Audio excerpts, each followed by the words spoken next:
about to transition to a high-carb, raw vegan lifestyle. Hey everyone, I've coached many people in transitioning to a high-carb lifestyle for years, so I'm here to share some of my tips with you. So step 1, educate yourself and get excited.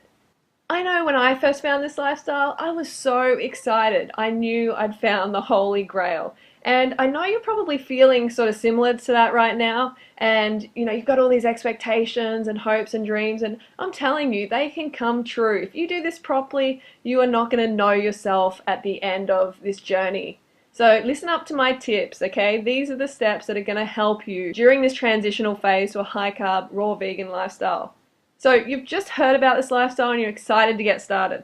The 2 books that I recommend as must-haves when you are starting on a high-carb, raw vegan lifestyle is Dr. Doug's book 80-10-10 and my book Go Fruit Yourself. During your transition, read these books over and over and avoid the mistakes that I made when I first started.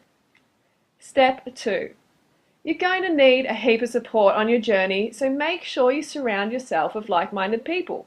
Join our community at 30bananasaday.com. We have a forum of 12,000 fruit munchers who are at different stages of their journey. Some are transitioning, some are 100%, but we're all getting on great, and it's going to be a really supportive network for you during your transition. And also subscribe to myself and Durian Rider's blogs and Facebook updates for more tips. Step 3. Find a buddy on 30 Bananas a Day or on Facebook, or your friend, whoever, just grab someone and do a 30-day transitional challenge together. It's so much easier when you've got a friend to do it with. So 30 days of 100% high-carb vegan. That means eating 2 fruit meals a day and 1 high-carb cooked vegan meal at night. Check in with each other daily and just, motivate each other, be there for each other, and you're so much more likely to stay on track if you have that buddy. Step 4. You're going to need more fruit than just the unripe banana you have in your kitchen. So get on the net and find a wholesalers in your area. Either visit them or ring them and place an order for 1 or 2 boxes of dates and bananas.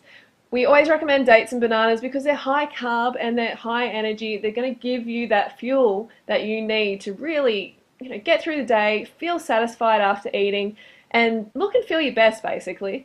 So if you can't find a wholesaler, get down to your local fruit shop, preferably organic too, and buy as much ripe fruit as you can find. Sometimes they've got bargain bins where they've got bananas for like 50 cents a kilo, and most people see them as off, but they're actually ripe because they're spotty. So grab those if you can. Focus on high carb fruits like bananas, dates, persimmon. Jackfruit would be great if you can find it. If you're not sure what jackfruit is, look at one of my other videos. Buy a box each time, just not a few pieces. If you buy just a few pieces of fruit, you're going to leave yourself in a position where maybe you can eat it all, and guess what? You're going to have no ripe fruit lying around. So you want to really overdo it if you can. You can always compost some of the extras. If you bought too much and some goes off before you get to it, you can always compost it. It's not a waste, it's going back to nature. Buy 6 or more bottles of organic juice to keep you going. It's high carb, even if it's not raw. If it's pasteurized, that's okay. We're in transition phase. And myself, I even have pasteurized juice now and don't have a problem with it. It's high carb and it's much better than getting undercarb, grumpy, and being tempted by other food. Next up, buy 10 pounds or more of organic potatoes or your favorite root vegetables like pumpkin, sweet potato, etc. You might be saying, oh my god, 10 pounds, are you serious?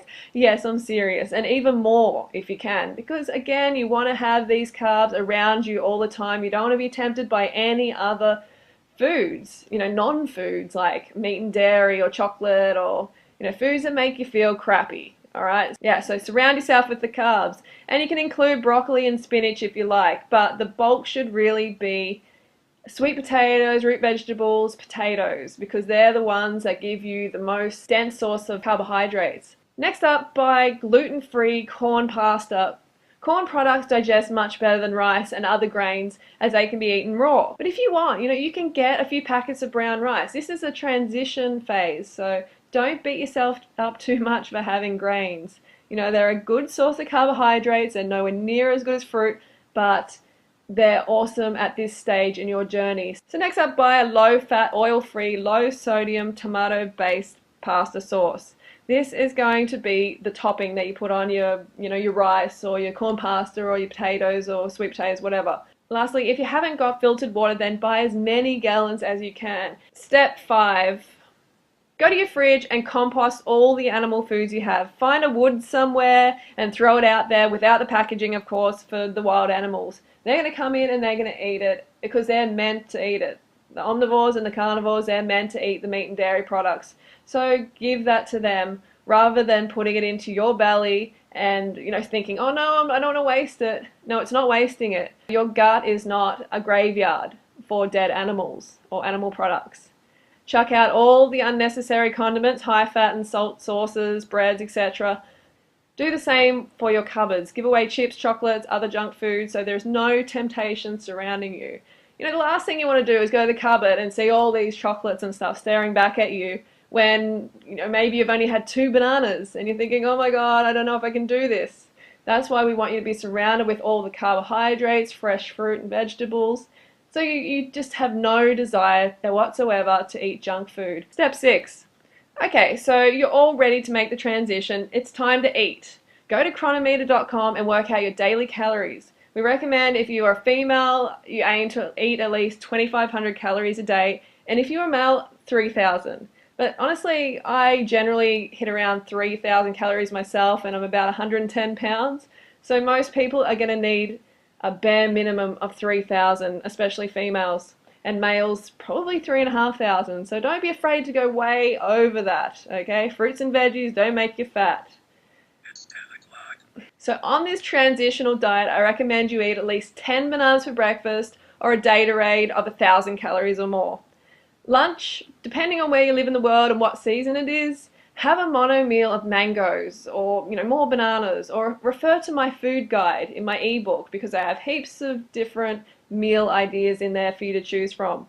Okay, so it's time for that cooked vegan, high carb cooked vegan dinner. Have several pounds of steamed potatoes and root vegetables. Have as many as you want, just eat more than you've ever imagined you would eat or can eat, because you need the carbohydrates. And on top of that, put the low-fat pasta sauce.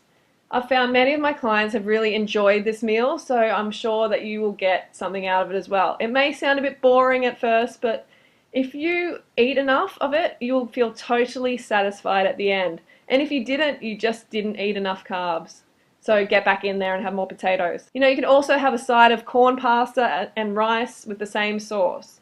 Just really, drop this idea of, oh no, I'm only allowed to have this tiny serve of rice or potatoes. I'm only allowed to have 1 potato. I can't eat more than that. That's overeating. Now that's just bullshit. So just drop that and get in there, okay? Get your elbows and face into those carbs. Honor your hunger drive. So some of the rules for this transitional diet is don't eat fruit on top of cooked food. You never really should anyway, because fruit digests really fast and it's going to run into the cooked food and cause all sorts of issues in your belly and blood sugar issues, candida outbreaks, all that sort of thing. So you want to avoid that.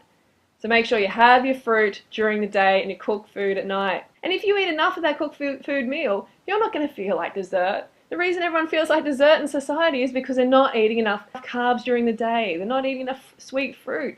So they've still got that sweet, the sweet tooth is just going, ooh, give me some fruit, give me some sugar, because it's just natural. The trillions of cells in our bodies, they run on carbohydrates. Alright, so we've made to step 7. Over the next few days, weeks, months, however long you want to transition, however long it takes you, increase the amount of fruit that you're eating during the day so it eventually pushes out that cooked food meal at night. If you consistently eat enough fruit during the day, really, banana up, get enough bananas during the day, then you are just not going to feel like any cooked food at all at night. Trust me on this one. You'll reach a stage where you just want to drop it. So grab a buddy and follow up this transition with a 30-day high-carb raw challenge, so where you're 100% raw. I'm bringing out a book soon, a 30-day challenge book, and it's going to have heaps of my tips and tricks, so stay tuned for that. And I just want to say, well done, congratulations on finding this lifestyle. You have found the answer to health, to feeling, looking your best, performing your best.